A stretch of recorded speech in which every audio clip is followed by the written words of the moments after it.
Have you always wanted to start your own business? Do you have an innovative idea or an invention, but just don't know how to turn it into a company? Are you already in business and need some help growing? The BRF's Entrepreneurial Accelerator Program can help. At EAP, we work alongside you, helping you with things like financial modeling, funding strategy, pitch preparation, and marketing strategy. So what are you waiting for? Go to eapla.com today and set up a time to talk with our team. Let EAP help you launch or grow your business in North Louisiana today. Welcome back to On the Cusp. Still got Matt here with me. We're still rolling with podcasts. And I've got Bob Thames with me with Single Source. Yes, sir. Consulting. Single Source Business Solutions. So just a quick rundown on me. I'll give you guys an idea of where I came from, if that's okay. Great. I was born and raised in Bethany, Louisiana, which is right by Greenwood. So Camp Bethany, if you went out there. Yep. Right at the corner of 79 and Buncombe Road. And I just actually moved back out there about 6 months ago to my childhood home. Anyway, so I grew up out there, went to Byrd High School, was in the magnet program at Byrd, traveled back and forth every morning, enjoyed that, and then went off to tech for college. Fell in love with the service industry when I was in college. I always told people I'd never go to work in food and beverage. I just never had an inclination that I would like it. And next thing I know, I went to work for Doghouse, and I was working at Doghouse in the kitchen. What a great place. Yeah, and my brother was managing the kitchen at Doghouse. I was working with him. Like penny pitchers. Yeah, all the dart tournaments. You had the arcade games and the punching bag thing. We probably spent half of what we made on that deal, But I worked at Punch too. Okay. So that's a good beginning, baby. Yeah. My next adventure, I did about 3 months at Doghouse. My brother and I, we lived together, forever, and now we're working together, and we figured out maybe this isn't the best idea, especially in a kitchen when you're 20 years old. And so I went to work at Sundown right next to Ponchatoula's, and while I was at Sundown, I kind of did everything. I started working in the kitchen, ended up running the kitchen, ended up bartending, had some folks working with me that had been there a long time. Those restaurants have pumped out more business people, restaurant. I mean, many people have worked in those. And so I started seeing the value of the conversations you can have from behind the bar, from being the bartender. You hear everything. It's like I heard you talking about on one of the episodes, A Good Barber or something like that, where you hear everything. Right. You're like the barber. So I really just fell in love with the service industry, and then I had the opportunity to move back to Shreveport and go to work for Great Raft, which is where I met Matt. And I moved back in May of 2015 and started managing the tasting room for Great Raft just up the road from the BRF here. There's never been somebody in all my work that I've felt like this guy needs to do his own thing. Yeah. Like, he's great at what he does. I mean, it's hard. Like, you would never say that in the time because, like, he was so great at what he did there. But it was like, I always felt like I knew, well, I'll work with Bob in way more things than at Great Raft. Absolutely. You just knew that about him, and I'm pumped to watch him and it grow. took me some time to kind of cut my teeth and get back into the community. And one thing about craft beer that people see is you have to be a part of the community to be successful in the craft beer industry. If you go into it and say, we don't care about Shreveport, we're just going to open up and sell some beer, that's not going to work. So the position I was put in as tasting room manager, we hosted events. We worked with folks like Matt to bring different groups in. And then eventually I moved into more of a sales role, was kind of doing both. And then when COVID hit, it really turned into more of a job for me to where I was working with grocery stores more. I was working in a different capacity than just going out and selling the product. I had to be more analytical. I had to learn about business a little bit more because our hands were tied with how we could sell it, who we could sell it to, where we were selling it during COVID.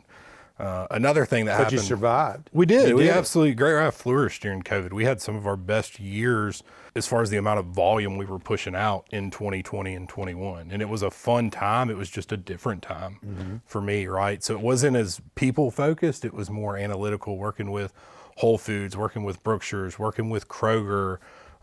Walmart was the one to me where it was like when November came around and I had to work with Walmart and get their deck together to get our stuff in for the spring. I was like, man, there's a lot more that goes into it than just making a good product. And also during COVID, I was sitting at the desk one day and I had a bottle of bourbon. I'm a big bourbon guy. I've done and traded and bought and drank quite a bit of bourbon. And I had a bottle and I said, man, we've got to do something for service industry workers, for bartenders and servers. And so I sat there, I looked at that bottle and I said, man, I'm just going to put it up for raffle. I'll get $500-600 out of this thing and I'll give it to somebody and it'll make their day, month, year, whatever. Cause at the time they couldn't work. Right. I mean, they're sitting at the house twiddling their thumbs trying to figure out how they're going to pay their bills like a lot of folks. And so I put the bottle up on Facebook, $1 a ticket. And next thing I know, I'd raised like $2,500 in 2 days.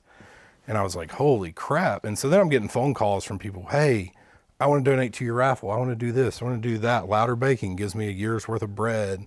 Kyle from Melly and Chalk was a huge supporter. Matt connected me with people. Pizza Rev, when they were around, were giving me, here's 100 free pizzas for service industry folks. Give these away.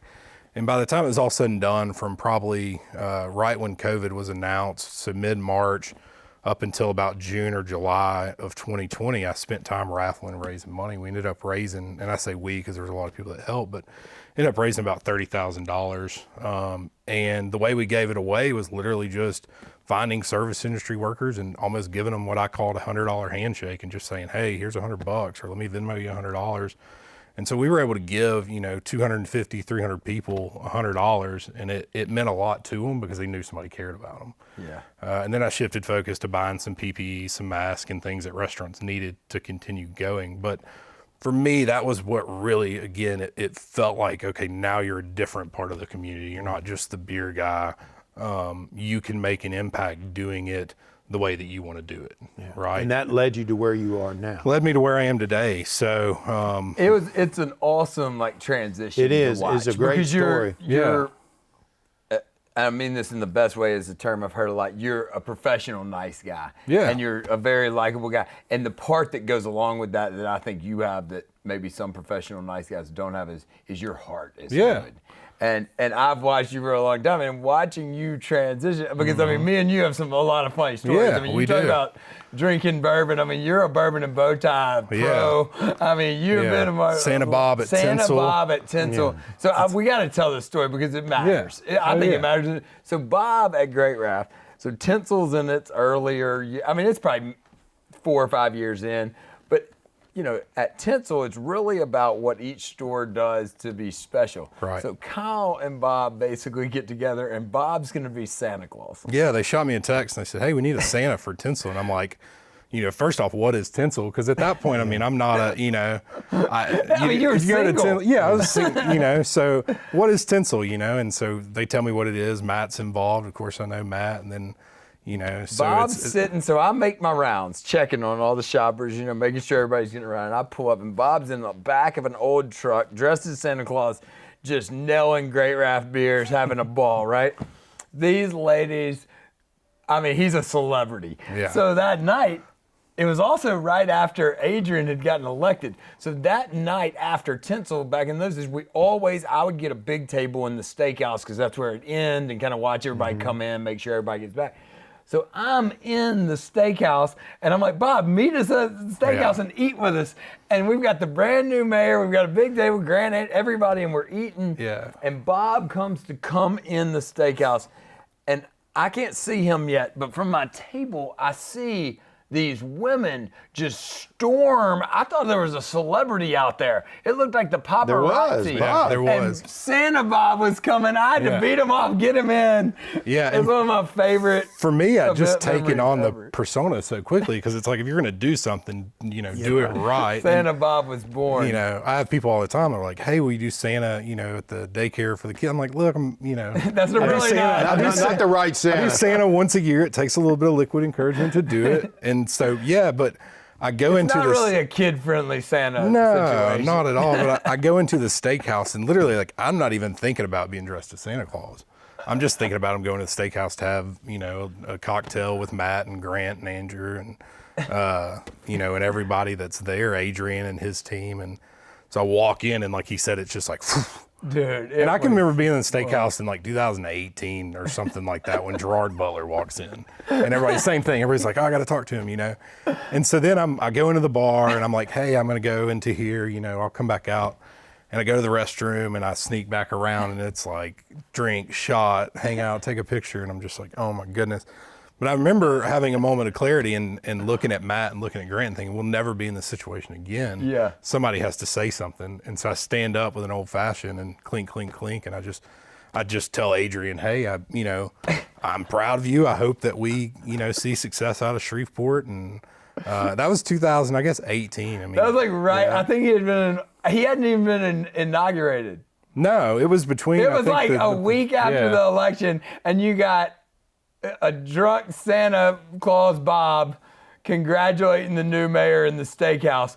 But that to me are the special moments that make and the people that make the people that were happen. there, And for me, it was I really did, and I still believe Adrian did a great job with what he was up against during COVID and everything else that Shreveport had going on. Yeah, and whether you like him or not, I mean, fighting for Shreveport and trying to make everything better is a hard job that all of us, whether you're a politician, a business person, really multiplied by the fact that you got COVID. Yeah. Okay. Oh, and I mean, that is definitely a tough situation. Yeah.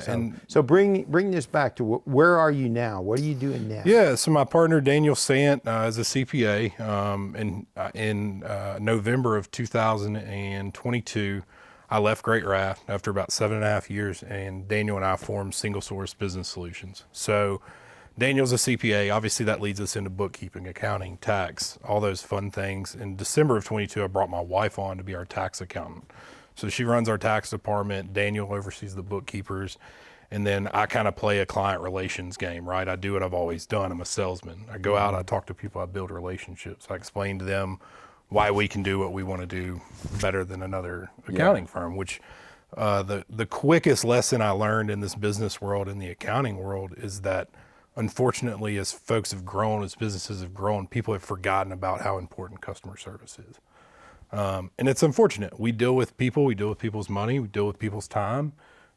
We need to be good stewards of customer service and push that forward. So for me, my role in what we do is building those relationships, keeping my ear to the ground in the community and know what's going on, so that not only am I serving my team right, but I'm serving my clients right too as well. So where are you guys at right now? So we're in the Andrus building. We're in Jim Walsh's building, 717 Crockett Street, kind of tucked in right by the Shrike building and the Fairmont and catty corner to the Strand.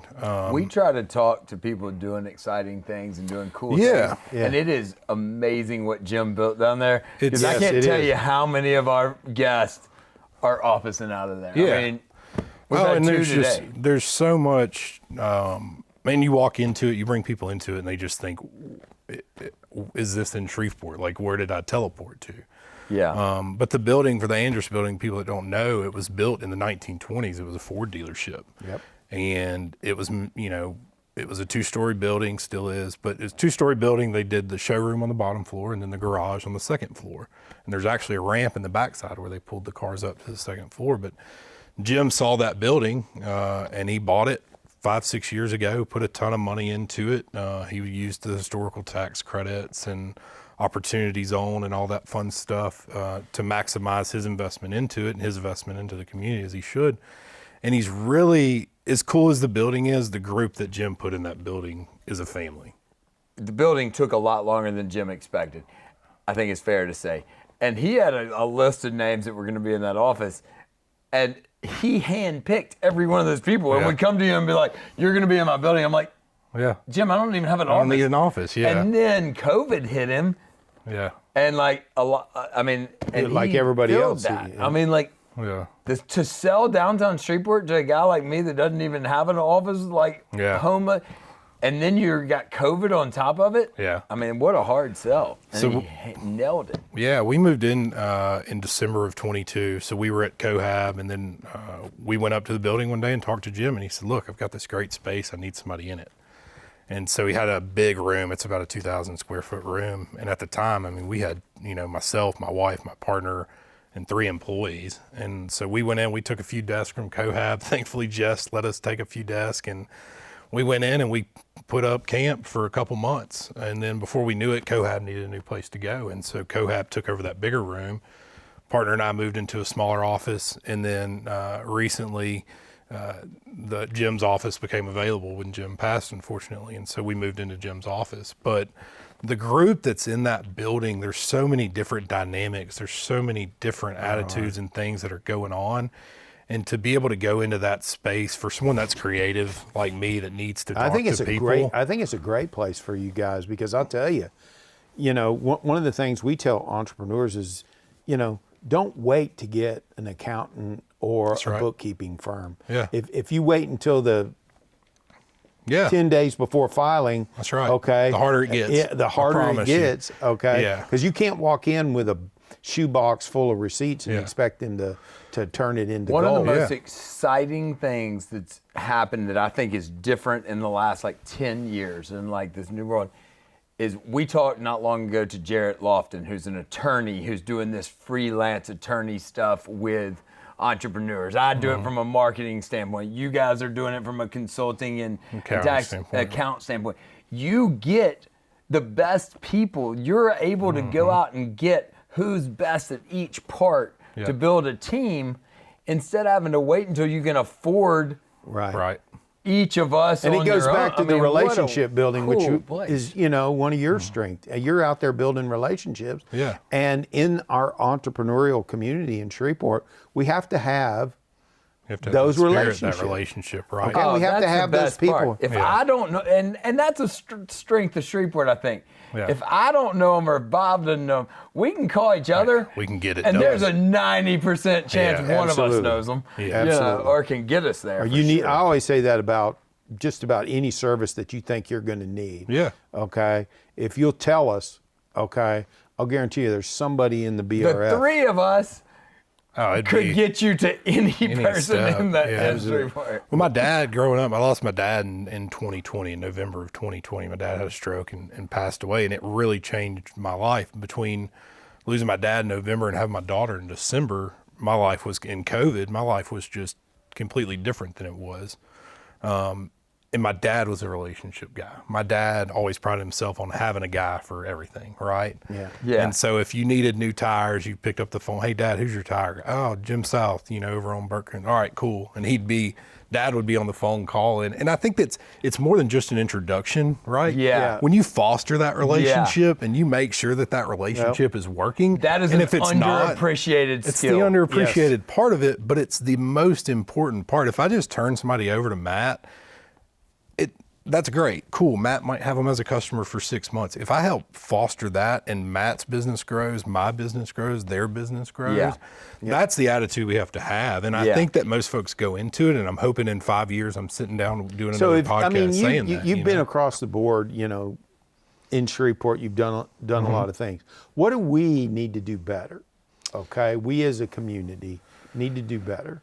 I think you guys, y'all touched on this when Chase was on the podcast. You got to take risk, right? And I'm a risk averse person. I am, if I go into the grocery store, I've got to have a little bit of a plan going into it because I don't want to be blindsided by something. But we've got to take risk as business owners and just as a community. And we have to realize that some of these wacky, fun ideas that we have of putting people on a bus and driving them down Line Avenue so that they can do shopping, it might be a crazy idea, but at 5-6 years down the road, those people are doing more in revenue in that one night than they may do in a couple weeks leading up to it, right?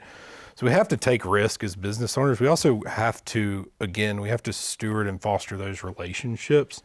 That's the other thing of Tinsel. You got to steward the working together. Right. That's 30 people that if you look historically over 40 years at those shopping centers, those store owners have bickered, warred, built things against each other.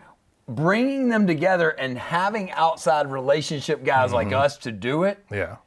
That's the only way it's going to happen. Yeah, it's collaboration. It's taking risk.